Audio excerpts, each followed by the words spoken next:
तेजस्वी जो है लगातार धुआंधार प्रचार कर रहे हैं। वो कह रहे हैं कि जो एनडीए के प्रत्याशी जो है अरुण भारती, उनका खुद का रहने का ठिकाना जमुई में नहीं है, तो जमुई में कैसे वो अपना जो है कार्यभार संभालेंगे। देखिए, जमुई की जनता को पता है कि पंचायत का चुनाव नहीं है। ना वो मुखिया चुनने वाले हैं, ना पंचायत समिति चुनने वाले हैं, ना वार्ड के सदस्य चुनने वाले हैं, ना जिला परिषद चुनने वाले हैं। ये त्रिस्तरीय पंचायती राज का चुनाव नहीं है। यह देश के प्रधानमंत्री को चुनने का समय है। वो जिनके दूल्हा बनाए हुए हैं, जिनको राहुल गांधी को, वो चारों चरणों में, मतलब चारों लोकसभा में दिखे नहीं कहीं राहुल गांधी। बिहार की जनता इनके सांसदों को जिता भी देगी तो वो अपने सांसद को लेके उसको बाजार में तौलेंगे कि तुम हमको ये दो तो हमारे सांसद तुमको वोट करेंगे। बिहार की जनता ये जानती है कि इनका एक भी सांसद अगर जिताएंगे तो वो कल दिन केंद्र में किसी प्रधानमंत्री को बनाने के लिए उसका सौदा कर देंगे, बेच डालेंगे फट से उस सांसद। एक योजना बता दीजिए प्रधानमंत्री नरेंद्र मोदी जी का जिसमें मुसलमानों को शामिल नहीं किया गया, उसको लाभ नहीं दिया गया।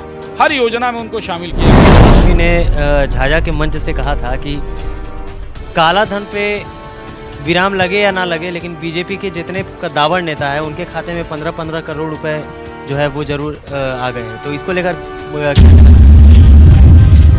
17 महीने तो बिहार की सरकार में आप रहे, किसी भी भारतीय जनता पार्टी के मंत्री का जो सरकार में इतने दिनों तक रहे या नेता का आप एक भी लीकेज भ्रष्टाचार का ढूंढ पाएंगे? अगर भ्रष्टाचारी थे, अगर किसी प्रकार का भ्रष्टाचार किया था तो आप तो अपर हैंड थे सरकार में, नीतीश जी से ज़्यादा आपकी चलती थी, सब लोग जानते हैं। आप कहते भी हैं कि नौकरी हमने दिया, नीतीश जी ने नहीं दिया, तो आप बड़े पावरफुल थे। तो क्यों नहीं, अगर कोई भ्रष्टाचारी बीजेपी का मंत्री था तो उसका कोई भ्रष्टाचार निकाल। अरे भाई साहब, आप कहते हैं कि बीजेपी के वॉशिंग मशीन में जो जाता है वह धुल जाता है। मैं आपसे पूछना चाहता हूं कि आपने अभी तक अपने पिताजी के चारा घोटाले के लिए बिहार की जनता से माफी मांगा? और इतना ही नहीं, मैं हर चीज आपको बता दूं, ये जो शिक्षकों की नियुक्ति हुई है ना, इस पर भी जांच चल रही है। इस पर भी बहुत बड़ा घोटाला सामने आने वाला है, मैं आपको बता दूं। आने वाले समय में ये समझा जाए कि इस पर भी कहीं ना कहीं बहुत, और इसलिए कि जब बीपीएससी को एजेंसी बनाकर उसको दे दिया गया था नियुक्ति करने का, तो रिजल्ट आउट होने के बाद टीआरई 1 का आपने उससे क्यों अधिकार ले लिया वापस? देखिए, हमारे साथ इस वक्त बात करने के लिए एक्सक्लूसिवली बीजेपी के प्रदेश प्रवक्ता, साथ ही साथ कद्दावर नेता, काफी वर्षों से बीजेपी के साथ है, हमारे साथ इस वक्त मौजूद है। सर, सबसे पहले नेशनल न्यूज़ बहुत बहुत धन्यवाद। आपको भी और आपके दर्शकों को भी मेरा नमस्कार। इस बार बिहार में 40 सीटों पर एनडीए का जो कब्जा करने की बात आ रही है, एनडीए के तमाम जो नेता है वो कह रहे हैं। दूसरी तरफ तेजस्वी जो है लगातार धुआंधार प्रचार कर रहे हैं। वो कह रहे हैं कि जो एनडीए के प्रत्याशी जो है अरुण भारती, उनका खुद का रहने का ठिकाना जमुई में नहीं है, तो जमुई में कैसे वो अपना जो है कार्यभार संभालेंगे, क्या कहेंगे? देखिए, जमुई की जनता को पता है कि पंचायत का चुनाव नहीं है। ना वो मुखिया चुनने वाले हैं, ना पंचायत समिति चुनने वाले हैं, ना वार्ड के सदस्य चुनने वाले हैं, ना जिला परिषद चुनने वाले हैं। ये त्रिस्तरीय पंचायती राज का चुनाव नहीं है। यह देश के प्रधानमंत्री को चुनने का सवाल है। 4 चरणों के चुनाव समाप्त हो गए, कल आज प्रचार समाप्त हो जाएगा, और अभी तक वो जिनके दूल्हा बनाए हुए हैं, जिनको राहुल गांधी को, वो चारों चरणों में, मतलब चारों लोकसभा में दिखे नहीं कहीं राहुल गांधी। तो ये किस मैनिफेस्टो के साथ जनता के बीच में है? ये किसकी सरकार बनाने वाले हैं? ये अपने, अगर बिहार की जनता इनके सांसदों को जिता भी देगी तो वो अपने सांसद को लेके उसको बाजार में तौलेंगे कि तुम हमको ये दो तो हमारे सांसद तुमको वोट करेंगे। सच्चाई तो यही है। और बिहार की जनता ये जानती है कि इनका एक भी सांसद अगर जिताएंगे तो वो कल दिन केंद्र में किसी प्रधानमंत्री को बनाने के लिए उसका सौदा कर देंगे, बेच डालेंगे फट से उस सांसद को। और 10 वर्षों से जमुई की जनता ने देखा है जमुई में क्या विकास हुआ है।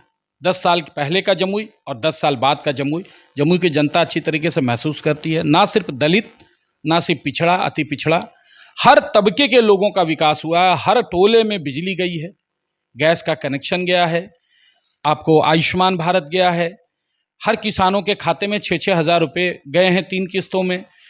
हर लाभुक के खाते में डीबीटी के माध्यम से, पहले जो दलाली होती थी, ब्लॉक में महिलाएं दिन भर बैठी रहती थी, 400 रुपया आता था तो 100 रुपया उनको पकड़ा दिया जाता था। वो दलालों से आज बिहार की जनता, जमुई की जनता को अगर मुक्ति किसी ने दिलाया है तो हमारे प्रधानमंत्री नरेंद्र मोदी जी ने दिलाया है। जनधन खाते के माध्यम से सीधा उसके अकाउंट में पैसा आ रहा है, कोई दलाली बीच में नहीं है। ये सब लाभ जमुई की जनता को मिला है 10 वर्षों में। 10 वर्षों में उन्होंने चिराग पासवान को जिता कर भेजा, तो यहाँ केंद्रीय विद्यालय बने। अभी देखिए, हमारा जमुई का जो रेलवे स्टेशन है वो अंतर्राष्ट्रीय स्तर का, मतलब हवाई अड्डे के स्तर की सुविधाएं वहाँ पर मिलेगी। हम सभी लोगों ने देखा कि रेलवे ट्रैक का क्या स्थिति हुआ कोरोना काल में। आज जमुई अस्पताल आप देखिए, जहाँ वेंटिलेटर की सुविधा नहीं थी, जमुई अस्पताल में अब ठीक है, कमियां हैं, ऐसा नहीं है कि सारी समस्याओं का समाधान 10 वर्षों में हो गया। आपके व्यूअर्स के मन में कई ऐसे सवाल उठ रहे होंगे जिन पर मोदी जी ने कहा है कि ये तो अभी ट्रेलर है, अभी तो पूरी फिल्म बाकी है। इसलिए आपके दर्शकों को मैं आश्वस्त कर दूं कि जब 2024 में प्रधानमंत्री जी फिर से प्रधानमंत्री बनकर आएंगे तो 29 तक आपके मन में जो समस्याएं दिख रही है, आपके इलाके की जो समस्याएं हैं, उसके समाधान के लिए प्रधानमंत्री जी काम करने वाले हैं। अच्छा सर, एक सवाल आपसे कि लगातार तेजस्वी यादव कह रहे हैं कि एनडीए ने अपनी सरकार में कितनी नौकरियां दी, लेकिन प्रधानमंत्री जो देश के यशस्वी प्रधानमंत्री नरेंद्र मोदी है, उनका जो कहीं ना कहीं आकर्षण का केंद्र रहता है, जो मुद्दा रहता है, जो एजेंडा रहता है कार्य करने का, उसमें वो स्वरोजगार को भी बढ़ावा देना चाहते हैं। तो क्या रोजगार का मतलब क्या लग रहा है कि बिहार की जनता को कहीं ना कहीं भ्रामक तरीके से ये करने का, दुष्प्रचार करने का प्रयास किया जाता है बार बार कि आप रोजगार की ओर ध्यान दीजिए, रोजगार कितना मिला बिहार में, इस पर ध्यान दीजिए। तो रोजगार का मतलब क्या सिर्फ सरकारी नौकरियां होती है, या फिर जो मोदी जी का कहना है कि स्वरोजगार को भी बढ़ावा देना चाहिए, इस तरह से जनता को कहीं ना कहीं भ्रामक तरीके से बहुत बढ़िया सवाल आपका है, बहुत अच्छा सवाल है। देखिए, ये भ्रम फैलाने की कोशिश की जाती है। मैं आपको एक बात बता दूं, इस देश में लगभग 3.5 करोड़ सरकारी नौकरियां हैं। अगर हम एक जिले में 2 कलेक्टर, 2 एसपी, अगर एक ट्रेन में 12 टीटी, अगर आपको हर जगह 4 गुना अगर लोगों की नियुक्ति भी कर दें, तो भी बहुत ज़्यादा 12-13 करोड़ 14 करोड़ लोगों को सरकारी नौकरी मिल पाएगी। आज की तारीख में 55 करोड़ लोग ऐसे हैं जो लगभग 35 साल की आयु के कम आयु के लोग हैं। कहाँ मिलेगी सबको नौकरी? क्यों लोगों को बेवकूफ़ बना रहे हैं नौकरी के नाम पर? बेवकूफ़ मत बनाइए। और मैं बता दूं, हर युवाओं को यह समझना पड़ेगा। आज प्रधानमंत्री मोदी जी ने स्टार्टअप के माध्यम से, मुद्रा लोन के माध्यम से आज युवाओं को रोजगार देने के मामले, उतना ही नहीं, ट्रेनिंग है, डिजिटल इंडिया और स्किल डेवलपमेंट के माध्यम से आप देखेंगे। दुर्भाग्य है कि हमारे युवा बिहार के आज बहुत ज़्यादा आकर्षित नहीं हो रहे हैं। आप दूसरे राज्यों में जाइए, इसका बहुत ज़्यादा लाभ लोगों ने लिया है। आज एग्रीकल्चर के सेक्टर में जो ईटीवी, कृषि टीवी का जो चैनल जो है, एग्रीकल्चर चैनल जो मोदी जी ने किया, उसमें जो चीज़ें आ रही है सामने में, वो दूसरे राज्य के लोग बहुत ज़्यादा लाभान्वित हो रहे हैं। हम लोगों के अंदर थोड़ी सी है, मैं उसकी आलोचना नहीं करता आपके चैनल के माध्यम से, लेकिन मैं ये जरूर कहना चाहूँगा कि मोदी जी का जो उद्देश्य है रोजगार देने का, लोगों को आत्मनिर्भर बनाने का, उन्होंने कहा आत्मनिर्भर भारत, हम रोजगार देने वाले बने, ना कि नौकरी करने वाले बने। और इसके लिए उन्होंने योजना लाई है। आप देखेंगे 10-10 हजार रुपया ठेला वालों को कोविड के समय में दिया गया, और भी बहुत सारी योजनाएं ऐसी आई, मुद्रा लोन दिया गया बिना किसी 1 रुपए का गारंटी का, 50 हजार रुपए का, ताकि आप छोटा मोटा अपना काम रोजगार कर सकें। आज आप देखिए ग्रामीण क्षेत्रों में आप देखिए सड़कें अच्छी हो गई है, ग्रामीण क्षेत्रों में भी बाजार बन रहे हैं, ऑटो रिक्शा, ई रिक्शा का प्रचलन बढ़ा है। जो एक डेवलपमेंट चारों तरफ हो रहा है, खास करके एग्रीकल्चर के सेक्टर्स में जिस प्रकार से उत्पादन बढ़ा है, और किसानों का लागत मूल्य, पहले क्या था, डीजल से हम खेती करते थे, उत्पादन एक फसल जितना उपजाते नहीं थे उससे ज्यादा लागत लग जाता था डीजल। तो ये भ्रमित करने के लिए तेजस्वी यादव जी जैसे लोग, जिन्होंने 15 वर्षों तक बिहार में सत्ता में रहने के बाद भी क्या दिया बिहार को, ये अच्छी तरह से जानते हैं। और आगे ये लोकसभा के चुनाव में, बिहार का अगर विधानसभा का चुनाव होता तो थोड़ा बहुत इनके मैनिफेस्टो को मैं गंभीरता से लेता भी, लेकिन मुझे पता है कि इनके सांसद जीतेंगे तो बाजार में बिकेंगे किसी न किसी को प्रधानमंत्री बनाने के लिए, इसलिए इनके मैनिफेस्टो का कोई मतलब नहीं बनता है। और जमुई की जनता ने पूरी तरीके से, झाझा की जनता ने, चकाई की जनता ने, सभी जनता ने, ये सिकंदरा की जनता ने यह तय कर रखा है कि इस बार फिर से अरुण भारती जी को हेलीकॉप्टर छाप पर बटन दबाकर एक रिकॉर्ड मतों से यहां से जिताकर भेजें, ताकि प्रधानमंत्री जिन्होंने पहली अपनी चुनावी यात्रा जमुई से प्रारंभ की, उसकी लाज भी रखें। और प्रधानमंत्री जी के नजर में हमेशा जमुई हो, चूंकि हमने देखा कि आकांक्षी जिलों में जमुई जिला भी शामिल था, और उसी का परिणाम है कि नीति आयोग की जो रिपोर्ट आई है उसमें आज जमुई पहले नंबर पर है। तो ये आकांक्षी जिला होने, सबसे ज्यादा जो प्रधानमंत्री जी की तरफ से फंड आया नक्सली क्षेत्र होने के बाद, ये केंद्र का जमुई जिले में खर्च हुआ है। देखिए, हमारे साथ इस वक्त मनीष पांडे मौजूद थे, बीजेपी के प्रदेश प्रवक्ता। देखिए, सबसे बड़ी बात कि जब भी चुनावी माहौल आता है, सर एक अंतिम सवाल आपसे पूछना चाहूंगा, जब भी चुनावी माहौल आता है तब MY समीकरण की बात जो है वो सामने आती है। MY समीकरण के नाम पे लोग राजनीति करते हैं। तो क्या लग रहा है जमुई की परिस्थिति क्या बता रही है, जमुई लोकसभा की अगर बात करें तो? क्योंकि कई मुस्लिम समुदाय के लोगों से भी हमने बातचीत करने का काम किया है, हमने अपने न्यूज़ के माध्यम से दिखाया भी कि मुस्लिम समुदाय के लोगों का कहना है कि आरजेडी ने हमेशा उन्हें ठगने का काम किया है MY समीकरण के नाम पे। तो इसको किस तरह से आप देखते हैं या फिर क्या कहेंगे, क्या लग रहा है? देखिए, ये दूसरा आपका बहुत अच्छा सवाल था। मैं अपने सारे अकलियत के भाइयों से पूछना चाहूंगा, कोई एक ऐसी योजना पिछले 10 वर्षों में बता दीजिए प्रधानमंत्री जी की, जो अकलियत के लोगों को उसमें शामिल नहीं किया गया हो, उसको हटा दिया गया हो। आज चाहे जन धन खाते हों, चाहे उज्ज्वला का गैस कनेक्शन हो, चाहे आयुष्मान भारत योजना हो, चाहे आपको किसान सम्मान योजना हो, ये इस प्रकार से जितनी चाहे आपको हमारी बच्चियों के लिए जो योजना है वह योजना है, ये जितने भी केंद्र सरकार की योजना है, एक योजना ऐसा बता दे हमारे मुस्लिम भाई जो मुस्लिमों के लिए नहीं हो, अल्पसंख्यकों के लिए नहीं हो।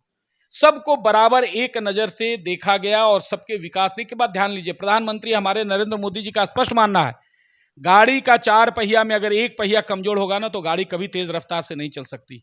आज अगर 1/3 आबादी, अगर 25 से 30 करोड़ आबादी इस देश में अगर मुसलमानों की है और यह 25 से 30 करोड़ आबादी अगर गरीब रह जाएगी तो क्या भारत विकसित भारत के संकल्प को कभी पूरा कर पाएगा? कभी नहीं कर पाएगा। इसलिए यह स्पष्ट है कि जब सब स्वस्थ होंगे तो देश स्वस्थ होगा। अगर कोई भी एक व्यक्ति बीमार होगा तो हम देश को स्वस्थ कैसे कर सकते हैं? इसलिए यह भ्रम फैलाने की बात है और मैं चुनौती देता हूं हमारे जो भी व्यूअर्स दर्शक हैं, आप कमेंट बॉक्स में जरूर लिखिएगा, कोई एक योजना बता दीजिए प्रधानमंत्री नरेंद्र मोदी जी का जिसमें मुसलमानों को शामिल नहीं किया गया, उसको लाभ नहीं दिया गया। हर योजना में उनको शामिल किया गया है। इसलिए यह निश्चिंत रहें कि सबका साथ, सबका विकास, सबका प्रयास के संकल्प के साथ प्रधानमंत्री मोदी जी ने 10 वर्षों तक काम किया है और आगे भी उनकी सरकार बनेगी ही, यह तय है और सभी के लिए, सभी वर्गों के लिए वह काम करेंगे। तेजस्वी ने झाझा के मंच से कहा था कि काला धन पे विराम लगे या ना लगे, लेकिन बीजेपी के जितने कद्दावर नेता है उनके खाते में 15-15 करोड़ रुपए जो है वो जरूर आ गए हैं। तो इसको लेकर क्या कहना चाहिए? ऐसा है, 17 महीने तो बिहार की सरकार में आप रहे, किसी भी भारतीय जनता पार्टी के मंत्री का जो सरकार में इतने दिनों तक रहे या नेता का आप एक भी लीकेज भ्रष्टाचार का ढूंढ पाए क्या? अगर भ्रष्टाचारी थे, अगर किसी प्रकार का भ्रष्टाचार किया था तो आप तो अपर हैंड थे सरकार में, नीतीश जी से ज्यादा आपकी चलती थी, सब लोग जानते हैं। आप कहते भी हैं कि नौकरी हमने दिया, नीतीश जी ने नहीं दिया, तो आप बड़े पावरफुल थे। तो क्यों नहीं, अगर कोई भ्रष्टाचारी बीजेपी का मंत्री था तो उसका कोई भ्रष्टाचार निकाल लेते। भाई लीकेज रहेगा तब तो आप ढूंढिएगा ना। जो खुद भ्रष्टाचार के आगोश में आकंठ डूबा हो वह दूसरे को कह रहा है कि भ्रष्टाचारी है। अरे भाई साहब, आप कहते हैं कि बीजेपी के वॉशिंग मशीन में जो जाता है वह धुल जाता है। मैं आपसे पूछना चाहता हूं कि आपने अभी तक अपने पिताजी के चारा घोटाले के लिए बिहार की जनता से माफी मांगा क्या? एक बार आपको बिहार की जनता ने अगर माफ भी कर दिया होगा चारा घोटाले के लिए तो फिर आपने अपने ही जाति के लोगों को नौकरी दिया और उसे जमीन लिखवा ली।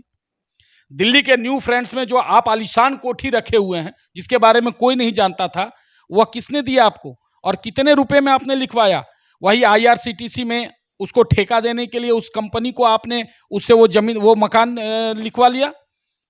तो आपको बीजेपी कोई भ्रष्टाचारी हो उसके खिलाफ कोई मुकदमा हटा नहीं और वह बीजेपी में अगर आया, जनता ने उसको जिताकर भेजा है। जिस तरह प्रकार से आपको, आप भ्रष्टाचारी हैं फिर भी जनता आपको जिता रही है, जनता का समर्थन है। तो जो कानून है वो अपना काम कर रही है। लोकतंत्र में कार्यपालिका और विधायिका अपना अपना अलग अलग काम करती है। जनता का काम है जिताना, तो जनता जिताई है, जो जिताई है वो तो उस तंत्र का हिस्सा बनेगा ही। लेकिन भारतीय जनता पार्टी में आने के बाद अगर कोई भ्रष्टाचारी रहा हो या भ्रष्टाचार किया हो तो बताइए। मतलब बीजेपी के वॉशिंग मशीन में धुल जाने के बाद अगर कोई फिर से गंदगी फैलाया हो तो बताइए। लेकिन आप तो चारा घोटाला में एक बार फंस गए, उसके बाद फिर आपने IRCTC घोटाला किया, लैंड फॉर जॉब घोटाला किया, आपकी आदत बन गई है। और इतना ही नहीं, मैं हर जी आपको बता दूं, ये जो शिक्षकों की नियुक्ति हुई है ना, इस पर भी जांच चल रही है। इस पर भी बहुत बड़ा घोटाला सामने आने वाला है, मैं आपको बता दूं। क्या आने वाले समय में ये समझा जाए कि इस पर भी कहीं ना कहीं जांच बहुत, और इसलिए कि जब BPSC को एजेंसी बनाकर उसको दे दिया गया था नियुक्ति करने का, तो रिजल्ट आउट होने के बाद TRE 1 का आपने उससे क्यों अधिकार ले लिया वापस? जो काउंसिलिंग का काम था वो शिक्षा विभाग क्यों कर रही थी? BPSC क्यों नहीं किया? इसीलिए कि आप वहां पर लेन देन करके और कितने गलत लोगों का सर्टिफिकेट करके और आपने उसको ज्वाइनिंग करा दिया। नियम बार बार बदले, सब लोगों को पता है कैसे क्या हुआ है। अच्छा, एक सवाल मनीष जी कि तेजस्वी हर मंच से ये कहते नजर आ रहे हैं कि 17 महीने में हमने जो कर दिखाया वो 17 साल में भी एनडीए सरकार या बीजेपी सरकार नहीं कर पाती। तो क्या वो 17 महीने में जो नियुक्ति पत्र का वितरण हुआ वो क्या आरजेडी के खाते से हुआ था, सिर्फ आरजेडी के खाते से हुआ था, जो वो सभी मंच पर बड़ी सभा में बोलते हैं? एक तो झूठ है पूरी तरीके से। वो सारा चीज देखिए, एक बात बता दें, नियुक्ति की एक प्रक्रिया होती है, पद सृजित किए जाते हैं, उसके लिए विज्ञप्ति निकलती है, उसके लिए फिर उसके फॉर्मेलिटीज होते हैं। कोई ऐसी सरकार नहीं है जो 17 महीने में ये सारे क्राइटेरिया को पूरा करे। 2020 के चुनाव में हमने 20 लाख सरकारी नौकरी का वादा किया था और हम उस पर काम कर रहे थे लगातार, आप लोगों को भी पता होगा। और जैसे ही सरकार 9 अगस्त को बदली, उस समय तक लगभग 10,000 होमगार्ड्स के और दरोगा की नियुक्तियां हो चुकी थी। वो लोग ट्रेनिंग कर रहे थे, उन लोगों को गांधी मैदान में बुला के नियुक्ति पत्र बांटा गया जो ऑलरेडी ट्रेनिंग कर चुके थे और वर्दी में आकर नियुक्ति पत्र लिए थे। आप लोगों को याद होगा, ऐसे ऐसे करीब 75,000 से ऊपर ऐसे लोग थे जिनको ऑलरेडी नियुक्ति पत्र मिल गई थी, उन लोगों को गांधी मैदान में बुला के इन लोगों ने नियुक्ति पत्र बांटा था। मैं उस बात पर इसलिए नहीं जाता कि तब नीतीश जी हमारे विरोध में थे, आज नीतीश जी हमारे साथ हैं। तो कह रहे हैं ना कि नीतीश जी तो हाईजैक हो गए हैं, फिर से नहीं बदलेंगे, इसकी कोई गारंटी है? भाई देखिए, वो कह रहे हैं, नीतीश जी ने तो यही कहा था कि ये लोग इतना भ्रष्टाचार कर रहे थे तब। मैं पूछना चाहता हूं, यह नियुक्तियां कब हुई? जब चंद्रशेखर सचिवालय जाना छोड़ दिए थे, याद होगा, और के पाठक ने कार्यभार संभाल लिया था पूरी तरीके से, तब से नियुक्तियां शुरू हुई। तो ये तो नीतीश जी को भी पता था कि शिक्षा विभाग में बहुत बड़ा घोटाला हो रहा है, इसीलिए नीतीश जी ने चंद्रशेखर जी को के पाठक के माध्यम से आउट करवा दिया था। तो देखिए, ये सिर्फ राजनीति, और इनको भी पता था कि हम बहुत ज्यादा दिन तक सरकार में रहने वाले नहीं हैं, तो हमको पता है कि हम कुछ बन ही नहीं पाएंगे, तो आपके सामने कैमरे पर बड़ी बड़ी बातें करने में हमको क्या दिक्कत है। तेजस्वी यादव की भी कमोबेश वही स्थिति है। उनको पता है कि ना तो उनकी सरकार बिहार में दोबारा बननी है, ना ही उनके एक भी सांसद जीतने वाले हैं। तो जितने लंबे चौड़े वादे करने कर दो। सोचता तो वो है जिसको कल दिन जीत कर आएगा और उसको वो वादा पूरा भी करना है, झूठा साबित नहीं हो, वो सोच समझ कर वादा करता है। नहीं करेंगे जिस दिन भ्रष्टाचार से ये कसम खा के अपना नाता तोड़ लेंगे, और जिस दिन ये लालू प्रसाद के चारा घोटाला में आरोपित होने के लिए बिहार की जनता से माफी मांगे। अभी तक ये बिहार की जनता से माफी नहीं मांगे, और चारा घोटाला में लालू यादव सजा याफ्ता हो गए हैं। इसलिए सबसे पहले तेजस्वी यादव को अपने पिता के किए के लिए बिहार की जनता से माफी मांगनी चाहिए। देखिए, हमारे साथ मनीष पांडे इस वक्त मौजूद थे और कई मुद्दों पर गंभीरता से हमने बातचीत करने का प्रयास किया है। आने वाले 48 घंटे में लोग मतदान करेंगे और भारत युवाओं का देश कहा जाता है, और सबसे बड़ी बात कि युवाओं को कहीं ना कहीं गुमराह करने का प्रयास सिर्फ और सिर्फ एक ही मुद्दा से किया जाता है, एक ही मुद्दा से भटकाया जाता है, और वो है रोजगार का मुद्दा। और सबसे बड़ी बात कि रोजगार का मुद्दा जब जब आता है तब तब सरकारी नौकरी की बात आती है, और प्रधानमंत्री मोदी का ये कथन है कि हम रोजगार से ज्यादा स्वरोजगार पर भरोसा रखते हैं और युवाओं को आत्मनिर्भर बनाने के लिए, इस देश को कहीं ना कहीं आत्मसात करने के लिए, फिर से युवाओं को, चूंकि युवा जो है इस देश का भविष्य है, तो युवाओं के लिए वो हर चीजों में बढ़ चढ़कर कार्य करने के लिए हमेशा प्रधानमंत्री मोदी का जो है एक कहीं ना कहीं हमेशा से एक अलग ही प्रभाव जो है वो देखने को मिला है। हमारे साथ मनीष पांडे इस वक्त मौजूद थे, कई बातों पर हमने चर्चाएं की है। Bureau report, nation news, Jamui.